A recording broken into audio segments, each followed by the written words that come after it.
Bienvenue à tous. Aujourd'hui, nous recevons Fabian Scheidler, auteur et dramaturge allemand, qui vient de publier un livre sur ce sujet même, La fin de la méga-machine, brève histoire d'une civilisation en déclin. C'est ce dont nous voulons parler aujourd'hui. Alors Fabian, bienvenue à nouveau, merci de m'accueillir, ravi de te retrouver et ravi d'avoir ton nouveau livre ici, ainsi que ton analyse. Tu as également donné des conférences un peu partout en Allemagne et en Suisse ces derniers mois pour faire connaître cette question de la machine de guerre qui malheureusement s'est vraiment emballée, y compris en Europe. Peut-on parler un peu, peut-être d'abord, de la thèse de ton livre et de la situation actuelle de l'Europe?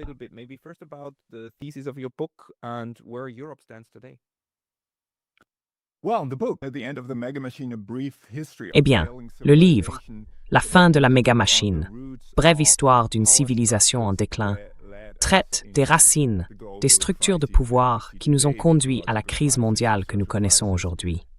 La crise écologique, la crise sociale et la crise géopolitique.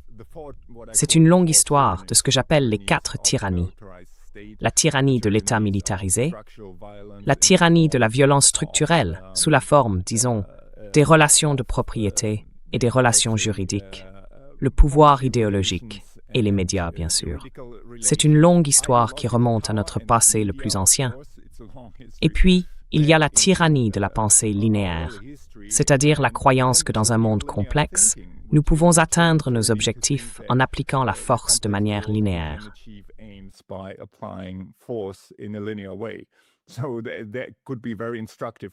Cela pourrait donc être très instructif pour Donald Trump de lire ce livre, car il comprendrait que la force linéaire ne lui permettra pas d'obtenir les résultats qu'il souhaite en Iran, par exemple. Mais il s'agit d'une longue histoire, et aussi de l'histoire du système capitaliste mondial au cours des 500 dernières années. L'expansion de l'accumulation du capital en étroite relation avec le militaire. Le système capitaliste mondial ne serait pas né, n'aurait pas émergé, sans les armes à feu et sans l'armée. Ainsi, l'État militaire et les institutions de l'accumulation du capital ont avancé main dans la main dès le premier jour du système. Et bien sûr, c'est un système qui ne peut pas rester immobile, qui doit incorporer des territoires et des populations dans sa machine d'accumulation et d'exploitation. Et c'est donc un moteur de guerre. Et cela a toujours été un moteur de guerre.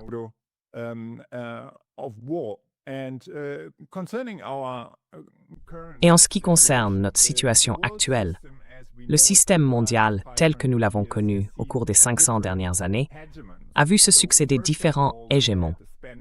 Tout d'abord, nous avons eu l'hégémonie espagnole, financée par les banques de Gênes et d'ailleurs, afin d'assurer le retour sur investissement de ces guerres et du pillage d'autres pays. Le deuxième empire, si l'on peut dire, fut celui des Néerlandais, puis celui des Britanniques, et enfin celui des Américains. Et nous voyons clairement le déclin de l'Empire américain. C'est donc la fin d'un cycle hégémonique. Et c'est toujours une période très dangereuse, car l'ancien hégémon tente de maintenir son pouvoir par tous les moyens, y compris la guerre. Cependant, la situation est différente cette fois-ci, car le nouvel hégémon, si l'on peut dire qu'il s'agit d'un hégémon, est la Chine. Et la Chine a une histoire très différente. Elle a un passé distinct.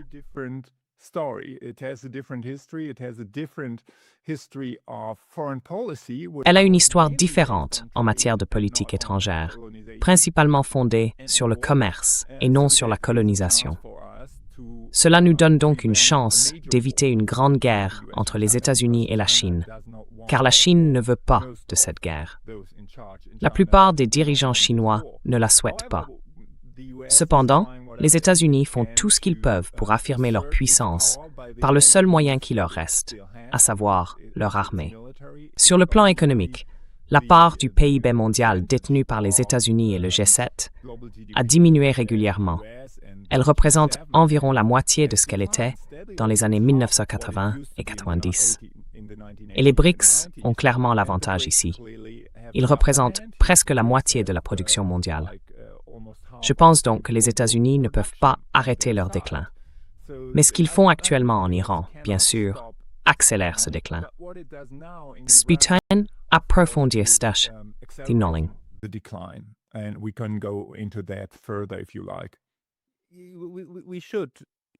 Nous devrions. Allons plus loin dans ce sujet. Mais y a-t-il quelque chose de plus à dire sur la manière dont vous présentez la situation? Je trouve le titre assez intriguant. Le fait que vous la considériez comme une machine, une méga machine. Pouvez-vous expliquer un peu ce concept?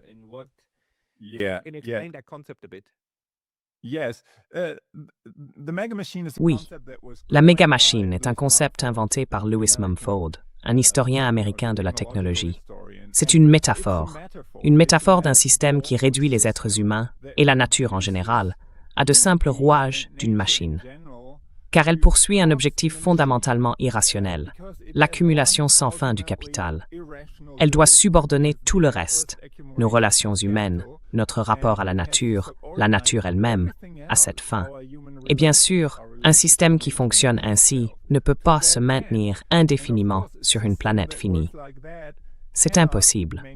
Et nous le voyons aujourd'hui, car nous sommes très proches de points de bascule dans le système terrestre.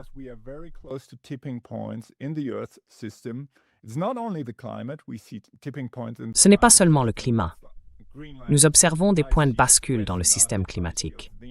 La calotte glaciaire du Groenland, la calotte glaciaire de l'Antarctique occidentale, la forêt amazonienne.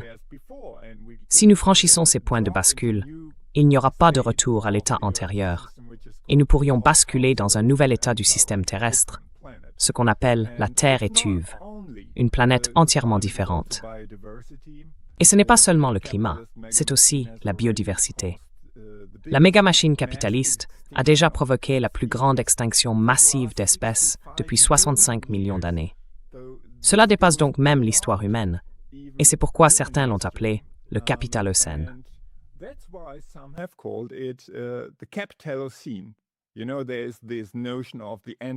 Vous savez, il existe cette notion d'anthropocène qui affirme que les êtres humains, en tant que tels, sont responsables de la situation actuelle. Mais je pense qu'il s'agit plutôt d'une certaine organisation sociale, ce que nous appelons le capitalisme, qui en est responsable. Et c'est bien plus qu'un système économique. C'est aussi un système idéologique, un système militaire, un système politique. C'est cela qui nous a conduits à cette crise planétaire. C'est donc une des dimensions de cette civilisation défaillante, car je pense que nous avons des institutions qui ne sont pas compatibles avec la survie humaine sur cette planète. La principale chose à laquelle nous devons réfléchir, c'est comment changer ces institutions, n'est-ce pas?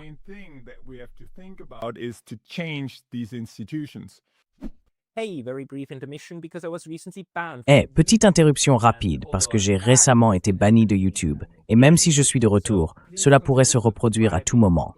Donc, s'il vous plaît, pensez à vous abonner non seulement ici, mais aussi à ma liste de diffusion sur Substack. C'est pacalotas.substack.com. Le lien sera dans la description ci-dessous. Et maintenant, retour à la vidéo. Tout à fait d'accord. Merci beaucoup.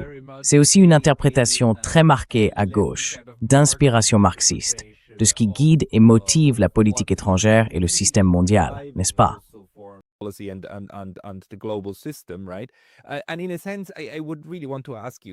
Et d'une certaine manière, j'aimerais vraiment te demander, pourquoi penses-tu que la méga-machine arrive à sa fin maintenant? Parce que tu sais, ce que tu viens d'expliquer, Karl Marx l'a déjà dit, il y a 150 ans. Il disait, voilà, c'est exactement ainsi que le capitalisme doit se terminer, car c'est son aboutissement logique. D'un autre côté, nous avons eu 1989-90, l'effondrement de l'Union soviétique, hurrah, hurrah, la fin de l'histoire de Francis Fukuyama, la démocratie libérale et l'économie de marché. Le capitalisme allait régner sans partage. La question était réglée. Mais la question n'est pas du tout réglée, n'est-ce pas?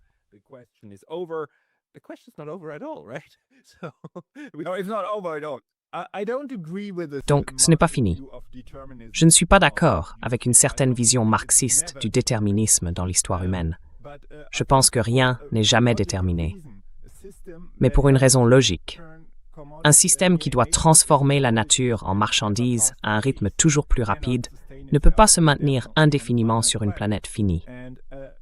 Et nous savons aussi qu'il n'existe pas de civilisation éternelle. Il n'y en a jamais eu. Donc, cette idée de Francis Fukuyama, la fin de l'histoire, a été absurde dès le départ, à mon avis. C'était en quelque sorte l'idée que les États-Unis approchaient de leur moment unipolaire. Et dans ce moment unipolaire, après les années 90, en tant qu'élite américaine, en tant que membre de l'establishment des États-Unis, on pouvait se dire, eh bien, voilà, c'est fait.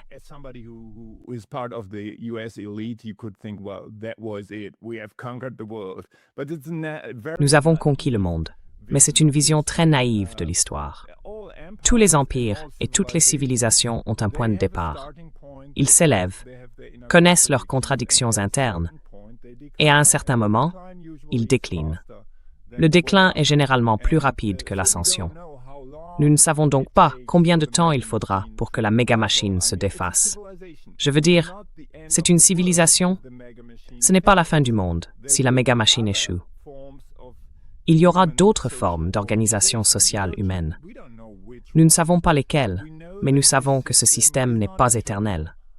Je suppose qu'il ne survivra pas à ce siècle. Et nous pouvons déjà voir, dans les bouleversements géopolitiques auxquels nous assistons, les germes de quelque chose de nouveau.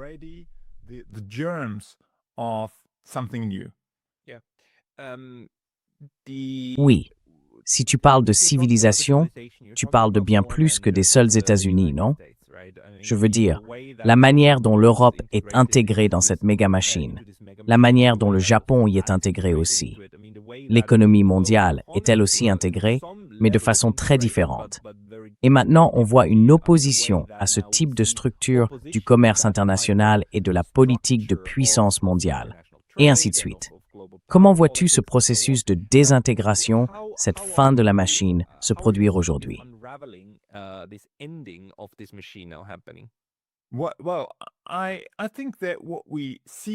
Eh bien, je pense que ce que nous voyons, tout d'abord, c'est un sous-système qui se désagrège. Et ce sous-système, c'est l'ère de l'hégémonie occidentale. La méga-machine était dirigée par les puissances occidentales. Elle est née en Occident. Toute la notion, l'idée que le monde est une machine, est apparue au XVIIe siècle, à une époque où le capitalisme était déjà en plein essor en Europe. Nous avons donc près de 500 ans de domination occidentale dans le système mondial, et cela est clairement en train de prendre fin. La guerre en Iran fait partie de cette histoire. La Chine a des traditions très différentes. Elle fait partie du système mondial, elle participe à l'accumulation du capital, et ainsi de suite. Mais d'abord, elle a une politique étrangère différente. Et ensuite, son arrière-plan, disons civilisationnel, est différent.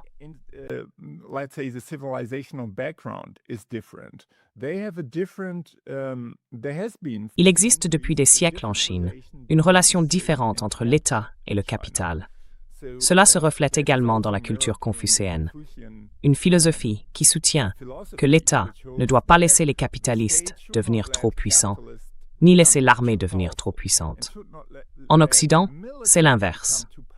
En gros, les détenteurs de capital sont plus puissants que les chefs d'État, car ils sont organisés à l'échelle internationale, tandis que les États sont territoriaux.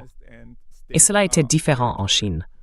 Je pense donc que nous verrons une approche différente de la relation entre l'État et le capital.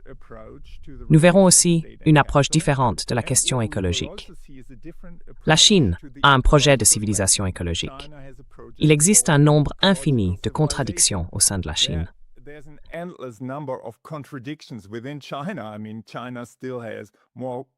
Je veux dire, la Chine possède encore plus de centrales électriques au charbon que n'importe quel autre pays, et ainsi de suite. Mais au moins, elle a une vision pour une transition vers autre chose.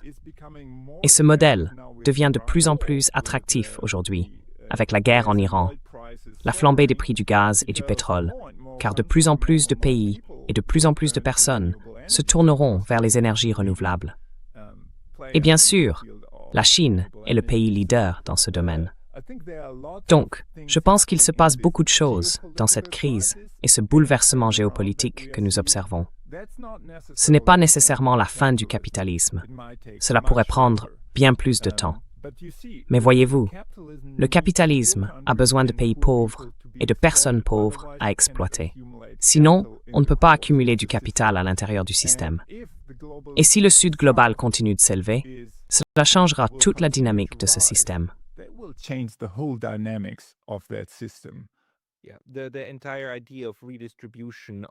Oui, l'idée même de redistribution des richesses est bien sûr l'antithèse du capitalisme débridé, dans lequel le capital se concentre entre de moins en moins de mains, n'est-ce pas? Et avec le capital vient le pouvoir. Je ne cesse de le dire, quelques dizaines de milliers de dollars ou une centaine de milliers de dollars, c'est de quoi vivre. 1 milliard, 2 ou 3 milliards, c'est du contrôle, c'est du pouvoir. C'est la capacité de diriger toute une armée de personnes pour qu'elles fassent ce que vous voulez en les payant. Et voilà. C'est un modèle qui est probablement de nouveau en train d'évoluer en ce moment.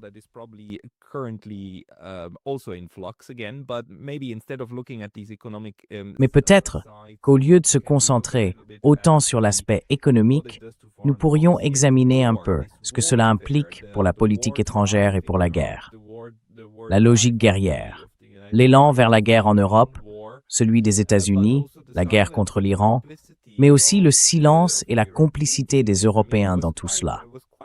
Je veux dire, j'ai de nouveau été tout à fait stupéfait par l'Allemagne, qui s'était montrée si vocale à propos de la guerre en Ukraine, si insistante sur le fait qu'aucun État ne peut simplement en attaquer un autre, une attaque non provoquée, et que nous devons nous ranger du côté de la victime. Et maintenant, nous avons presque l'inverse. Non, ce n'est pas exactement l'inverse. En réalité, les raisons derrière l'attaque à grande échelle de la Russie, ou appelons-la opération militaire spéciale ou invasion, peu importe, de l'Ukraine. Et maintenant, l'attaque d'Israël contre l'Iran sont très différentes.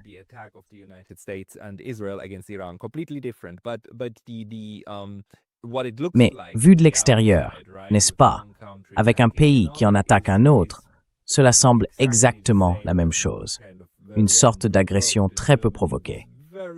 Et l'Allemagne a soutenu publiquement les États-Unis, allant même jusqu'à dire des choses comme « merci ». Lors de la 12e guerre, il disait « vous faites notre sale boulot ». Le chancelier l'a même dit littéralement « faire le sale boulot ».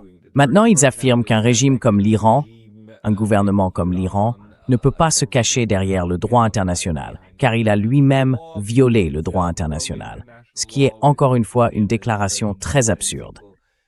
Mais d'où cela vient-il dans ce contexte de la méga-machine? Eh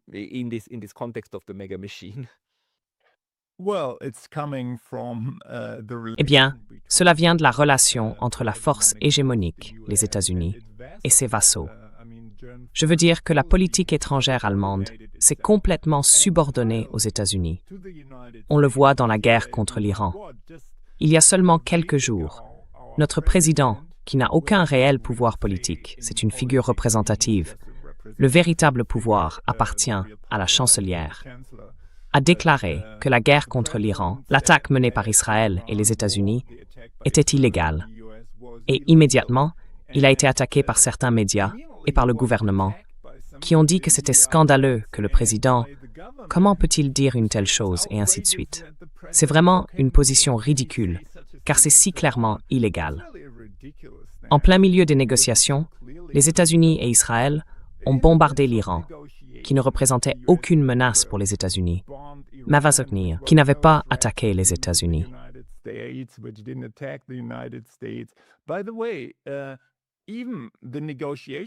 D'ailleurs, même les négociations entre les États-Unis et l'Iran étaient illégales au regard de la Charte des Nations Unies, car celle-ci stipule que même la menace de recours à la violence est illégale en droit international.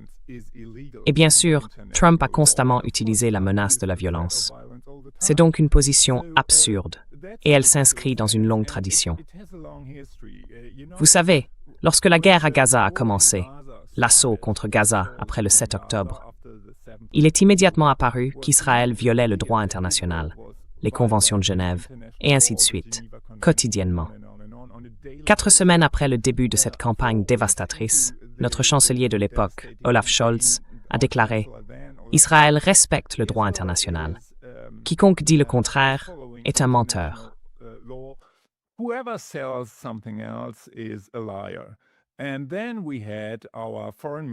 Et puis, nous avons eu notre ministre des Affaires étrangères, Annalena Baerbock, du Parti des Verts, qui a déclaré « Eh bien, vous savez, si le Hamas se cache dans des hôpitaux ou des écoles, nous pouvons les bombarder. C'est acceptable. » Et ce faisant, elle a essentiellement balayé d'un revers de main la 4e Convention de Genève qui interdit un tel comportement. Il faut protéger les infrastructures civiles par tous les moyens. Ainsi, le gouvernement allemand, l'ancien comme le nouveau, s'est opposé au droit international dans ce cas dès le départ. Ensuite, l'Organisation internationale des spécialistes du génocide a déclaré que ce qui se passe là-bas constitue un génocide à Gaza. Et Amnesty International ainsi que Human Rights Watch avaient déjà dit la même chose auparavant. En Allemagne, au sein de notre gouvernement, nous avons une personne chargée de la question de l'antisémitisme.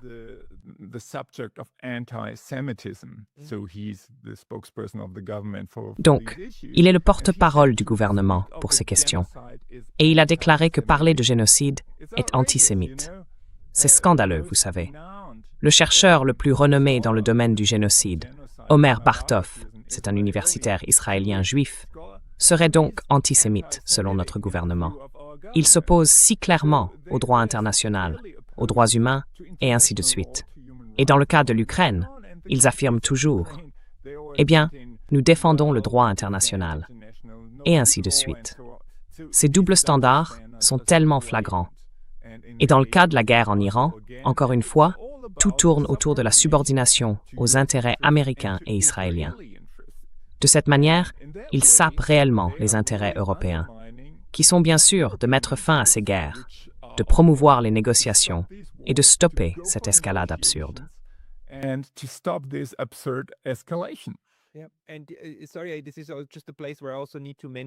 Et désolé, mais c'est justement le moment de rappeler à quel point cette situation revient aujourd'hui hanter les gens en Europe. Nous devons souligner le sort de votre compatriote Hüseyin Dögru, un citoyen allemand sanctionné par l'Union européenne parce qu'il figure sur la liste des sanctions contre la Russie. Mais il y est parce qu'on l'accuse de faire de la propagande pour le Hamas, ou plutôt pour la cause palestinienne, ce qui est absurde en soi. Le fait est qu'il est désormais sur la liste des sanctions, et il y a seulement 2 jours, l'un de vos tribunaux inférieurs a confirmé que sa banque devait entièrement fermer ses comptes.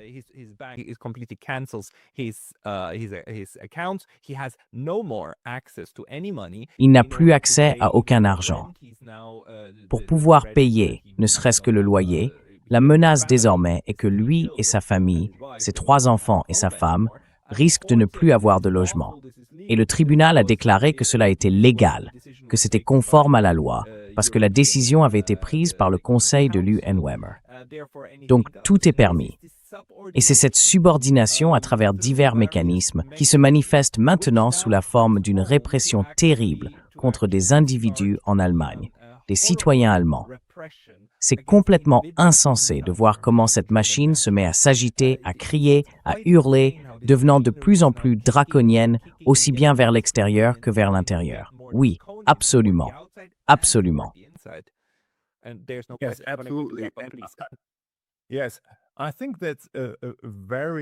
Oui, je pense que nous suivons actuellement une voie très dangereuse au sein de l'Union européenne, car l'Union européenne est sur le point de devenir une institution totalitaire. Si l'on retire aux gens leurs droits humains fondamentaux, sans aucune audience, sans aucune procédure régulière, et qu'on leur enlève simplement leurs droits, comme celui de circuler librement à travers l'Union européenne. Ce droit a également été retiré à des personnes comme Sandago ou Jacques Baud, qui est citoyen suisse et ne peut pas retourner dans son pays d'origine. Il est en Belgique. Alors, on se retrouve ramené au Moyen Âge. C'est du jamais vu dans l'histoire moderne depuis la Seconde Guerre mondiale. Nous n'avons pas vu de telles choses. Au sein même de l'Union européenne, des personnes se voient privées de leurs droits fondamentaux sans procédure régulière, sans même une audience.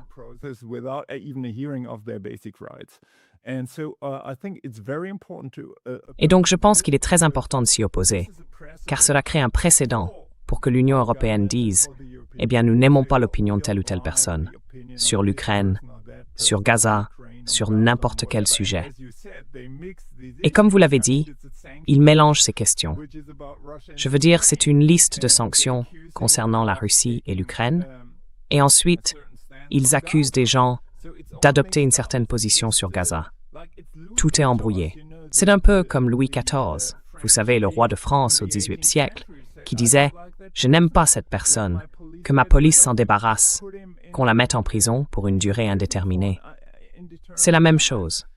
Nous sommes en train de perdre nos institutions démocratiques fondamentales à cause de cette hystérie autour de la Russie. Et nous devons aussi réfléchir à quel est le prétexte de tout cela.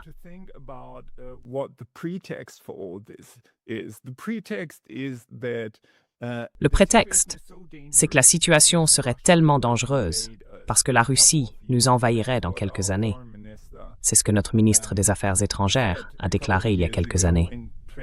En 2029, la Russie serait soi-disant capable d'envahir l'OTAN. Mais si l'on regarde l'armée russe, qui peine depuis 4 ans à conquérir seulement quelques villages de l'est de l'Ukraine, l'idée même que cette armée puisse marcher sur Riga, Varsovie, Berlin et Paris dans les prochaines années est tout simplement ridicule. Pourtant, cet argument sert de prétexte pour restreindre nos droits démocratiques et justifier un niveau de militarisation inédit depuis la Seconde Guerre mondiale. Le gouvernement allemand veut augmenter le budget militaire de 50 milliards par an à 150 milliards par an d'ici 2029. C'est ahurissant. Et l'idée même de consacrer 5% du PIB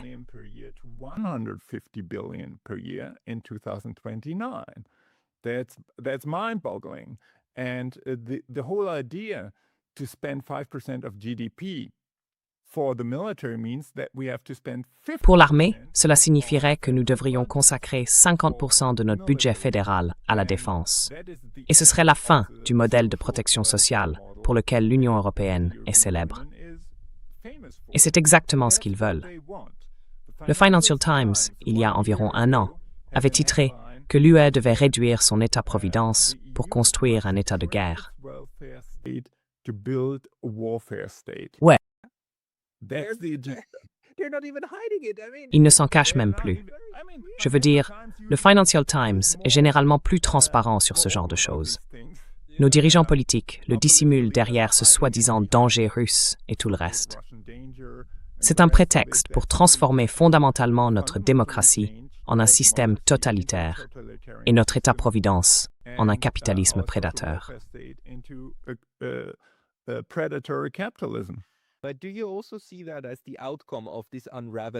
Mais vois-tu aussi cela comme le résultat de ce délitement, de cette décomposition d'un modèle qui fonctionnait autrefois, qui était capable d'exploiter la planète entière, y compris par l'esclavage, le colonialisme classique, le massacre de vastes populations en Afrique, en Asie et en Amérique du Sud. Puis la transformation en empires néocoloniaux, où l'extraction se poursuit, mais sous le vernis du discours sur les droits humains et autres artifices. Chaque fois qu'une personne accède au pouvoir, comme Nkrumah au Ghana ou Sukarno en Indonésie, et qu'elle pourrait menacer ce modèle d'extraction, elle est éliminée par les États-Unis, de connivence avec le Royaume-Uni, les Européens, les Israéliens, afin d'imposer leur domination.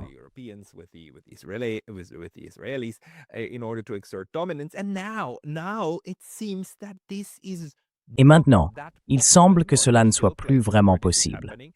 Il existe encore des endroits où cela se produit, mais ailleurs, comme en Chine ou dans de vastes régions d'Asie du Sud-Est, ils sont désormais capables d'orienter les choses différemment. À Cuba, qui résiste depuis 70 ans, et en Iran, qui ne joue plus le jeu, ce type de résistance réussit se renforce. Et cela, à son tour, provoque une contre-réaction à l'intérieur du pays, mais aussi en Europe, qui tente, par la remilitarisation, de retrouver la capacité d'utiliser la force brute. Est-ce là l'un des symptômes de la décadence ou bien l'un des symptômes du système lui-même?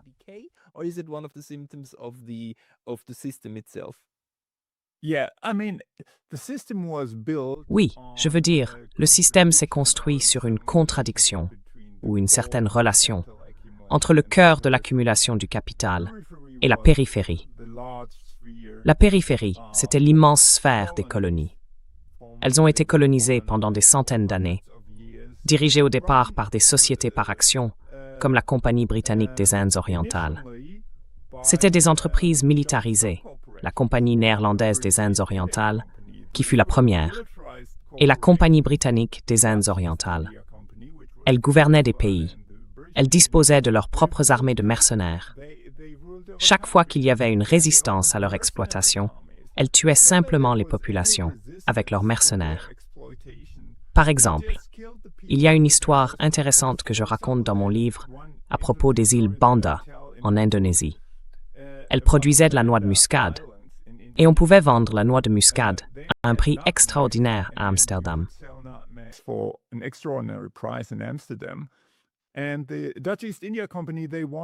Et la Compagnie néerlandaise des Indes orientales voulait détenir un monopole, car le secret du capitalisme, bien sûr, c'est qu'il ne fonctionne qu'avec des monopoles. Sinon, on ne peut pas accumuler suffisamment de capital. Regardez Google, Amazon et ainsi de suite. À cette époque, c'était la Compagnie néerlandaise des Indes orientales. Elle voulait un monopole. Les habitants des îles Banda ont refusé, et alors ils sont venus avec leur armée de mercenaires. En quelques semaines, sur les 15 000 habitants des îles Banda, il n'en restait qu'environ 1000. Ce fut l'un des nombreux génocides de l'histoire des sociétés par action. Et à la fin, la compagnie obtint son monopole, et elle vendit la noix de muscade à Amsterdam. Les actionnaires n'en savaient rien. Ils avaient simplement la chance de toucher un énorme dividende, d'acheter un Rembrandt ou un Frans Hals et d'être très cultivés à Amsterdam. Qui est une ville très cultus.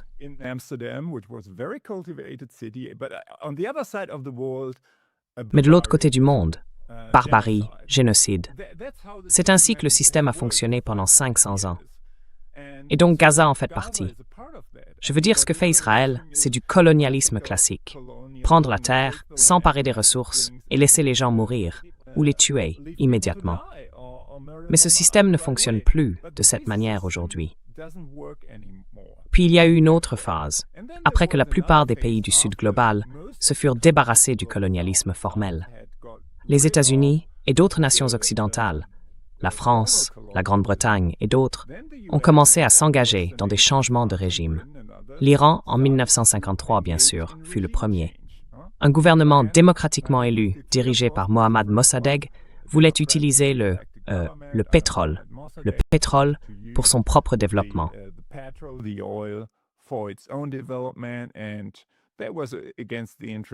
Et cela allait à l'encontre des intérêts de British Petroleum et des autres.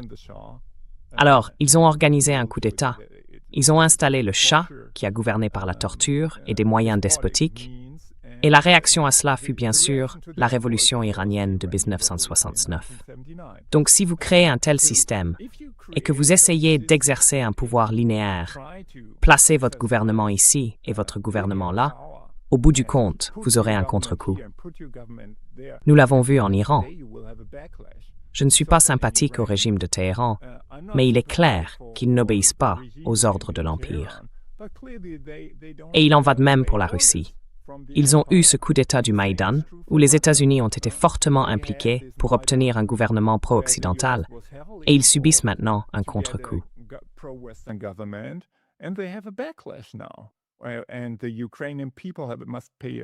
Et le peuple ukrainien doit payer un prix très élevé pour ce jeu géopolitique auquel les États-Unis se livrent.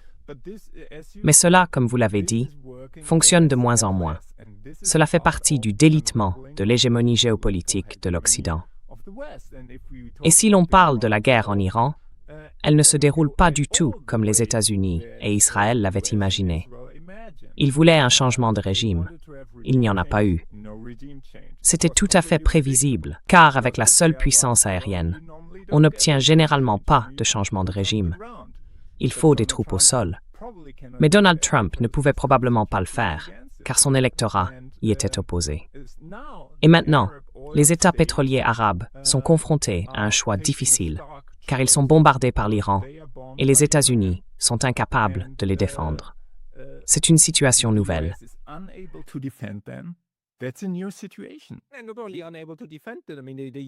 Et non seulement incapables de les défendre, je veux dire, les États-Unis les laissent volontairement, sciemment se faire bombarder.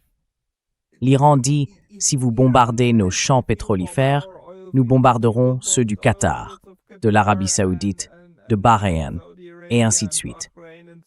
Et que font alors les États-Unis? Ils bombardent les champs pétrolifères en Iran. C'est comme s'ils les jetaient volontairement sous le bus. C'est encore pire. Ils le font exprès.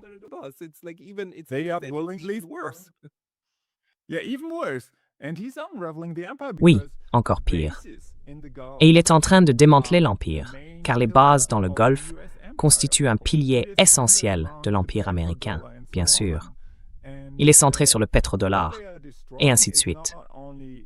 Et ce qu'ils détruisent, ce n'est pas seulement à long terme leur présence dans le Golfe, c'est aussi le système du pétrodollar. Parce que les gens chercheront d'autres moyens, d'autres sources d'énergie. Comme je l'ai dit au début, je pense que nous verrons une forte augmentation de la demande en énergie renouvelable. Et on peut soutenir que les empires sont liés à certains types d'énergie. On pourrait dire que l'Empire britannique était un empire du charbon et que l'Empire américain était un empire du pétrole. Je ne sais pas s'ils veulent un empire, j'en doute. Je doute qu'ils veuillent le même type d'hégémonie que celle qu'avaient les Britanniques et les États-Unis.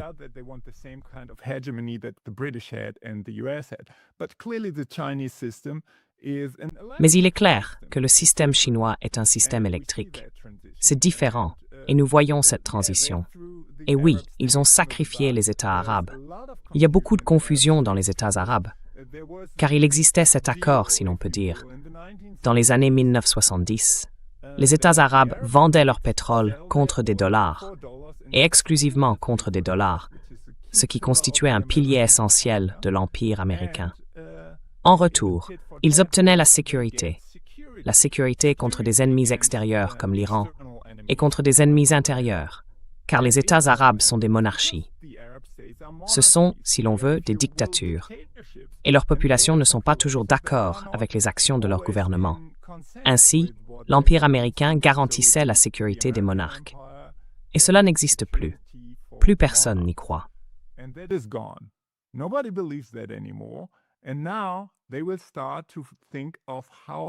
Et maintenant, ils vont commencer à réfléchir à la manière de sortir de ce bourbier, car tout leur modèle économique repose sur la stabilité. Ils veulent être un centre pour les riches et les ultra-riches, stable, mais très éloigné. C'est géographiquement proche des guerres en Syrie, à Gaza et ailleurs. Mais pour les touristes et les ultra-riches qui ont acheté des îles à Dubaï et dans d'autres endroits, il y avait cette idée qu'ils étaient séparés de ces génocides et de ces guerres. Et cela n'existe plus maintenant. La stabilité et le modèle économique ont disparu et ils doivent se réinventer. Ma prédiction, c'est qu'ils vont se tourner vers l'Asie. Oui, pas ouvertement, mais ils l'ont déjà fait auparavant. La Chine a joué un rôle de plus en plus important au Moyen-Orient, et cela ne fera que s'accélérer.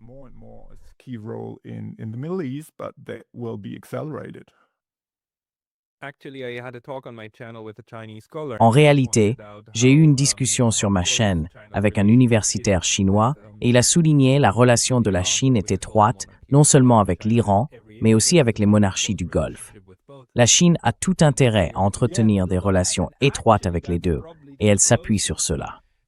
Et en fait, c'est probablement la meilleure, la plus sérieuse, chance que nous ayons de rétablir une certaine forme de paix et de stabilité dans la région du Golfe. Car la Chine pourrait jouer un rôle de médiateur crédible des deux côtés pour trouver un modus vivendi, non pas entre l'Iran, les États-Unis et Israël, mais entre l'Iran et les États du Golfe, d'une manière ou d'une autre.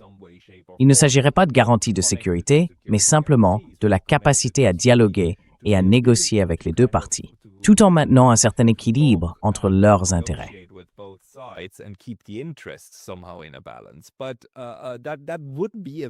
Ce serait un avenir très porteur d'espoir.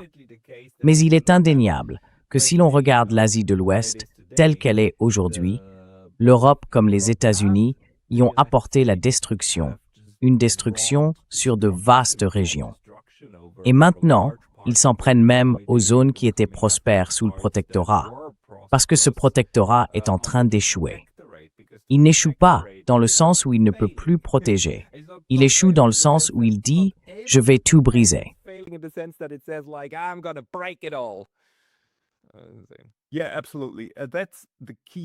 Oui, absolument. C'est le moment clé et dangereux pour une puissance hégémonique en déclin. Parce que si elle est acculée, si elle ne sait plus quoi faire, elle peut agir de manière insensée. Une chose qu'elle peut toujours faire, c'est détruire. Les Américains et les Israéliens disposent de tant de moyens de destruction, pas seulement de la moitié du monde, mais de la totalité, s'ils le souhaitent. Et c'est l'un des dangers de la situation actuelle.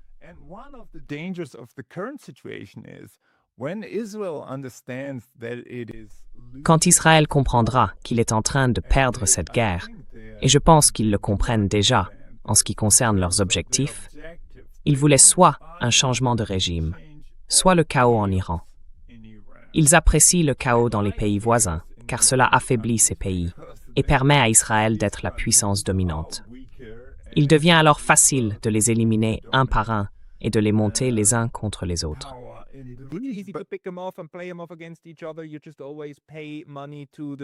Tu paies toujours de l'argent au groupe qui n'a pas assez de pouvoir et qui utilisera la violence pour y parvenir. C'est le discours qu'on entend depuis environ 4-20 ans, en gros.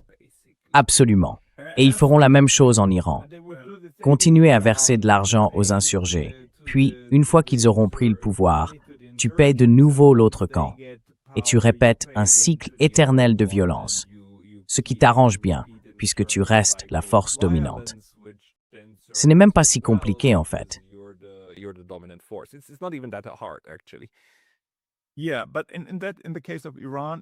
Oui, mais dans le cas de l'Iran, cela ne semble pas fonctionner, du moins à court terme. Et la question dangereuse maintenant est que fait Israël? Il continue de recevoir des roquettes et des missiles en provenance d'Iran qui frappent leur territoire, voire des installations nucléaires. Je veux dire, une roquette est tombée très près d'un site nucléaire clé en Israël. Apparemment, un bâtiment a été détruit. Peut-être qu'il abritait des scientifiques nucléaires israéliens.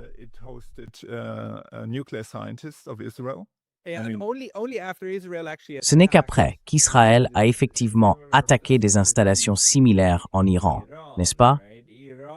L'Iran fait toujours très attention à répondre de manière proportionnée pour dire « non, ce n'est pas l'impunité. Vous ne pouvez pas nous bombarder en toute impunité. Vous bombardez nos installations, nous bombardons les vôtres. Point final. Alors arrêtez les bombardements. »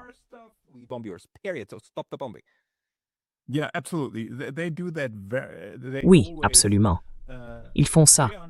Ce ne sont pas eux qui provoquent une escalade dans le sens d'être les premiers à frapper une installation nucléaire.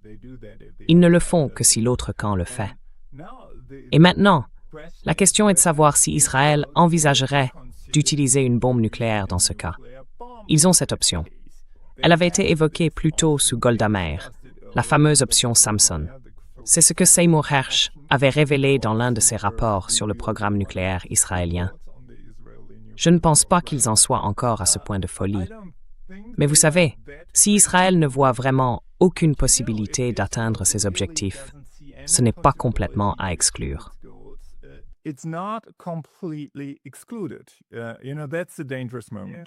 Vous savez, c'est un moment dangereux. Et en ce moment, l'Iran menace que si vous faites cela, alors ils éradiqueront vos deux principales villes, car ils en ont la capacité avec leurs armes conventionnelles. Haïfa et Tel Aviv peuvent être visés, et visés à une échelle massive.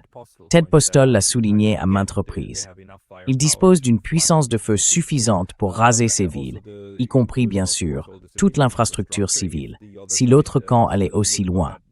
Mais ce serait un scénario absolument apocalyptique des deux côtés. Absolument. Et je pense que c'est encore évitable. C'est encore évitable. Mais je veux dire, la position des autres États est très cruciale. La Chine agit en coulisses, en discutant avec toutes les parties. Avant cette guerre, elle avait déjà réussi à rétablir les relations diplomatiques entre l'Arabie saoudite et l'Iran. C'était une sorte de miracle, et c'est la Chine qui a rendu possible cette situation très surprenante. Et maintenant, encore une fois, la Chine parle à toutes les parties. Elle condamne les agressions des États-Unis et d'Israël, mais elle condamne aussi les Iraniens pour avoir attaqué des infrastructures civiles dans les États du Golfe. Ce qu'elle fait, bien sûr, parce qu'elle entretient des relations très étroites avec les monarchies du Golfe.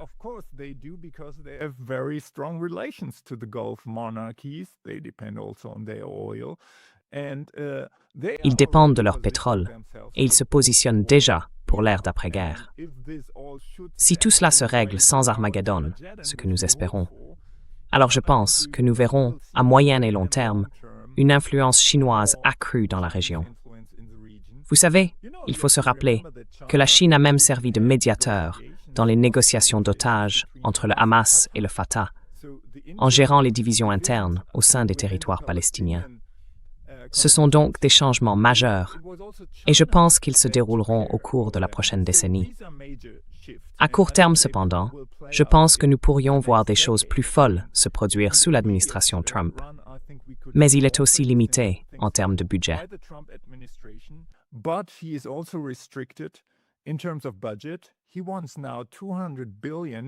Il veut 200 milliards de dollars maintenant pour la guerre en Iran.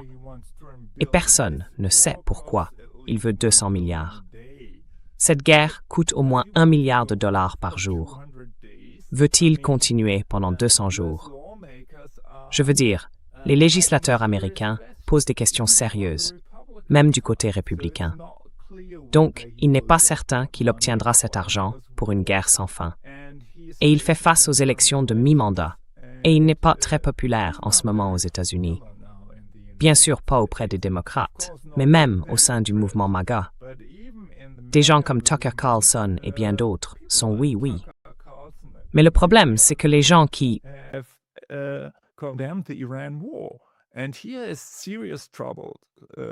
domestically, so it's not clear. He will be restricted in one way or another. Yeah, but the problem is that the people who Capitol Hill, the people who are in support of the Iran. Capitol Hill. Les personnes qui soutiennent la guerre contre l'Iran, ils ont les deux partis. Donc même si les démocrates sont élus, on pourrait voir Donald Trump être destitué. Oui, mais je ne les vois pas vraiment changer de cap. Au bout du compte, le lobby israélien a été extrêmement habile pour s'assurer que des deux côtés de l'échiquier politique, ils aient leurs représentants. Donc malheureusement, dans l'ensemble, la dynamique belliciste du système, je ne la vois pas diminuer.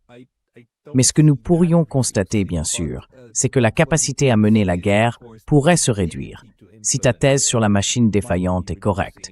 Car ce que nous voyons, c'est que le complexe militaro-industriel américain, malgré son immense richesse et son immense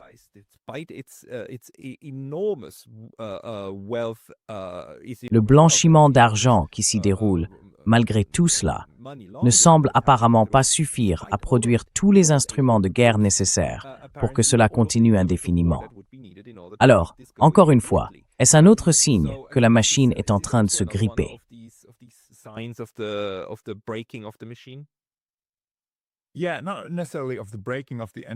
Oui, pas forcément l'effondrement de toute la machine, mais certainement un basculement géopolitique, qui en est un sous-système. Parce que je veux dire, le complexe militaro-industriel aux États-Unis est tellement corrompu. Ils ont développé ces armes extrêmement coûteuses, ces intercepteurs.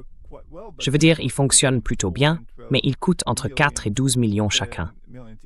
C'est donc une technologie très chère, et ils ne sont pas capables d'en produire beaucoup, peut-être une centaine par an. C'est ridicule. Du coup, il manque de ces intercepteurs.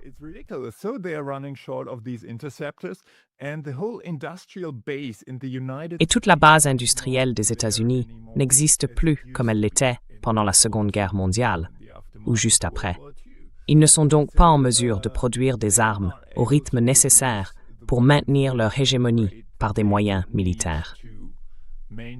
Par exemple, je ne pense pas que la Chine soit disposée à prendre le contrôle de Taïwan par la force, contrairement à ce que les États-Unis ne cessent d'affirmer.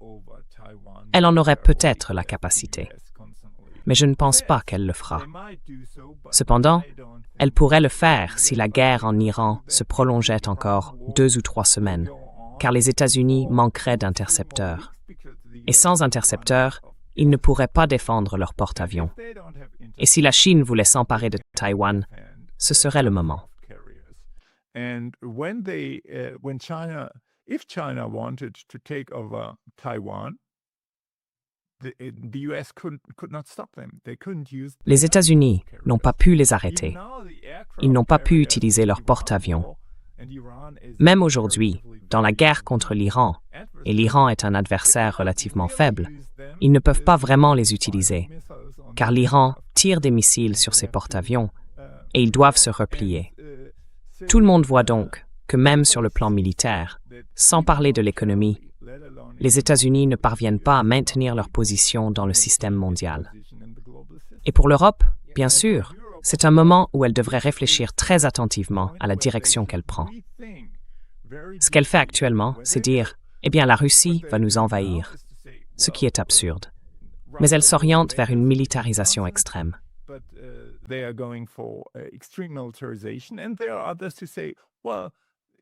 Et il y en a d'autres qui disent que les États-Unis ne sont plus fiables. C'est donc une autre raison de se remilitariser.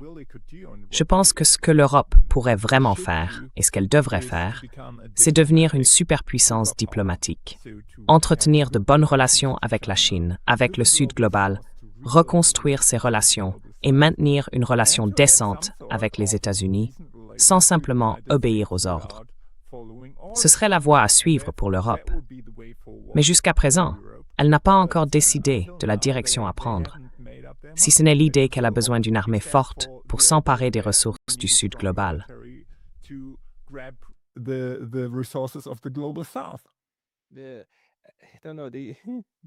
Je ne sais pas. Si l'Union européenne, si l'Europe en tant que continent, en tant que collaboration, vous savez, des 27 États membres de l'UDMWEber, plus la Suisse et quelques autres en périphérie. Si elle réalisait simplement qu'elle pourrait en fait être un ensemble de pays neutres et cherchant simplement à entretenir de bonnes relations avec les Russes, les Chinois, les Américains, les Iraniens, et dire simplement « D'accord, quel que soit votre système politique, cela ne nous regarde pas. Nous gérons notre propre système politique ici. » Ce qui, encore une fois, malheureusement, est censé être démocratique, mais le devient de moins en moins chaque jour qui passe.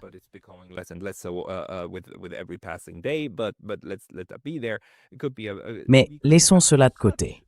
Nous pourrions entretenir des relations si bénéfiques avec tout le monde, mais l'Europe s'engage dans le même cul-de-sac que celui où se trouvent déjà les États-Unis, simplement dans une situation encore plus inconfortable ou précaire. C'est assez stupéfiant, n'est-ce pas, vu de l'extérieur, car la catastrophe est si évidente. Et pourtant, ce train avance lentement mais sûrement vers ce mur. C'est déjà très, très clair. Et en un sens, il semble que les Européens soient incapables de l'arrêter.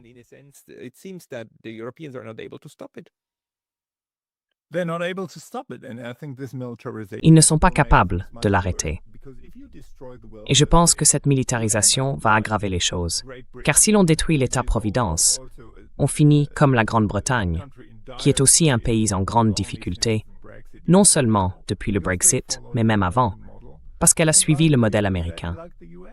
Et comme les États-Unis, qui pourraient finir par une guerre civile avec cette division extrême entre riches et pauvres. Voulons-nous aller dans cette direction? Il existe une autre voie à suivre. Et je pense que si l'Union européenne avait une politique étrangère rationnelle, la guerre en Ukraine serait déjà terminée.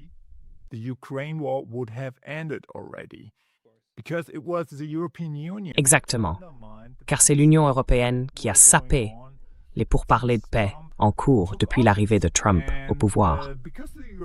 Les Européens ont dit « Eh bien, s'il y a un cessez-le-feu, nous enverrons des troupes britanniques et françaises, ce qui signifie des troupes de l'OTAN. Et pour éviter la présence de troupes de l'OTAN sur le sol ukrainien, c'est cela même qui a incité la Russie à lancer l'invasion au départ. Donc, si vous voulez prolonger la guerre, vous faites exactement cette proposition. Envoyer des troupes de l'OTAN. Ils refusent également de mettre les sanctions sur la table dans le cadre d'une stratégie de négociation. Ainsi, si vous dites par exemple à la Russie, nous pourrions lever ces sanctions si vous renoncez aux parties du Donbass que vous n'avez pas encore conquises, cela pourrait être un point de départ.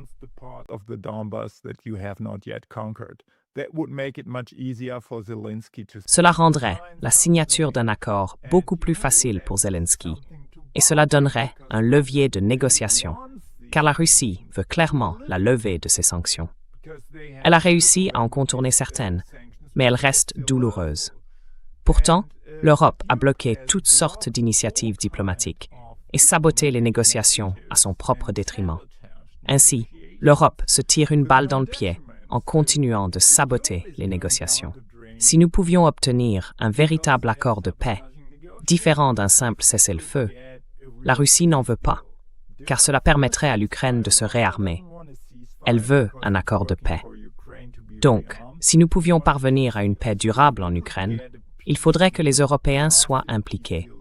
Car Zelensky ne pourrait pas dire non si les États-Unis et les Européens disaient tous deux « Allez-y pour l'accord de paix ».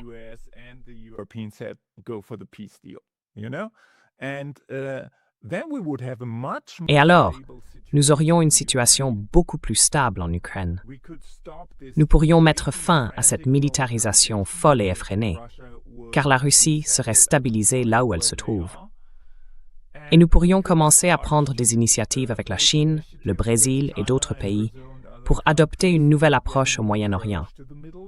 Car si nous coupons les financements à Israël, si nous disons à Israël « pas d'argent, pas d'armes, rien, tant que vous ne cessez pas le génocide, tant que vous ne vous retirez pas de la bande de Gaza et de la Cisjordanie, tant que vous ne mettez pas fin à vos guerres illégales. » Souvenez-vous, la guerre contre l'Iran était essentiellement une initiative israélienne. Marco Rubio l'a reconnu. Donc, si nous arrêtons ce flux d'armes et d'argent vers Israël, nous pourrions changer la situation au Moyen-Orient. L'Europe dispose ici d'un levier considérable. Elle fait exactement le contraire.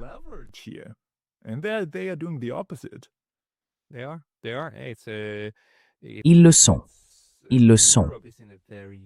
Je veux dire, l'Europe est dans une situation très très triste pour de nombreuses raisons. Mais Fabian, c'était une manière vraiment fascinante de l'aborder à travers le prisme de ton livre. La fin de la méga-machine, brève histoire d'une civilisation en déclin. Pour les personnes qui souhaitent acheter le livre, quel est le meilleur endroit pour se le procurer?